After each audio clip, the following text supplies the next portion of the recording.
దురదృష్ట కొద్దీ ప్రజాస్వామ్యంలో విలువలు అంతరించిపోతూ ఉన్నాయి. అన్ని రంగాలు ఫెయిల్యూర్ అయిపోతూ ఉన్నాయి. ఏది అతీతం కాదు. ఇటు అధికార గణం కానీ, ఇటు ప్రజాప్రతినిధులు కానీ, న్యాయ వ్యవస్థ, పత్రికా వ్యవస్థ అన్నీ భ్రష్టు పట్టిపోతామని దురదృష్టకరం. డెమోక్రసీకి ఇది చాలా చెడ్డ రోజు. ఎలక్షన్లో కోట్ల రూపాయలు ఖర్చు పెట్టే విధానం, ముందు దాగించడం, సారా పంచడం, వాళ్ళని ఎరేయటం, కోట్ల రూపాయల నోట్లు పంచడం అనే దురదృష్టకరమైన విధానంలో ఇవాళ ప్రజాస్వామ్యం అపహాస్యం పాలవుతుంది. వాస్తవంగా ప్రజల అభిప్రాయాలని బలవంతంగా మనీ పవర్తో, సారా పవర్తో మార్చే విధానం తప్పు. ఇది జరగకూడదని నేను భావిస్తూ ఉన్నా. నా వరకు నేను 30 సంవత్సరాలుగా దాదాపుగా 7 సార్లు పోటీ చేశాను.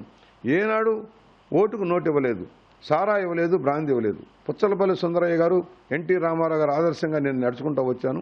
మనీ పవర్ కంటే మనం చేసిన కృషే దానికి దర్పణంగా ఉండాలని పనిచేశాను. పోయిన ఎలక్షన్లో కూడా నేరోలో పోయాను. అవతల బొత్స సత్యనారాయణ లాంటి వాళ్ళు వచ్చి 2 కోట్ల రూపాయలు రాత్రి పంచబట్టి నేను నేరలో కేవలం 1158 ఓట్లు నేను ఓడాను. అంటే 600 ఓట్లు వస్తే నేను గెలిచేవాడిని. ఆయన 2 కోట్లు పంచాడు. ఆ రోజున తెలుగుదేశం వాళ్ళు కూడా కొంతమంది ఓటింగ్కి వెళ్ళా, వాళ్ళు డబ్బులు పంచారు, మన వాళ్ళు ఇవ్వలేదని ఓటింగ్కి వెళ్ళాలి.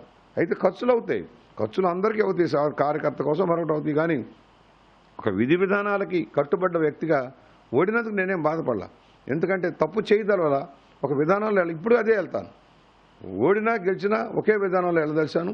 నా ఆఖరి ఎలక్షన్ ఇది. ఇక మరోసారి పోటీ చేసే అవకాశం లేదు. రిటైర్మెంట్ ఈ ఎలక్షన్ తోటే రిటైర్మెంట్ అవుతుంది కనుక నేను పొరపాటున అప్రజాస్వామిక విధానాలు మాత్రం చెయ్యనని మాత్రం ఓటర్కి మనవి చేసుకుంటూ ఉన్నాను.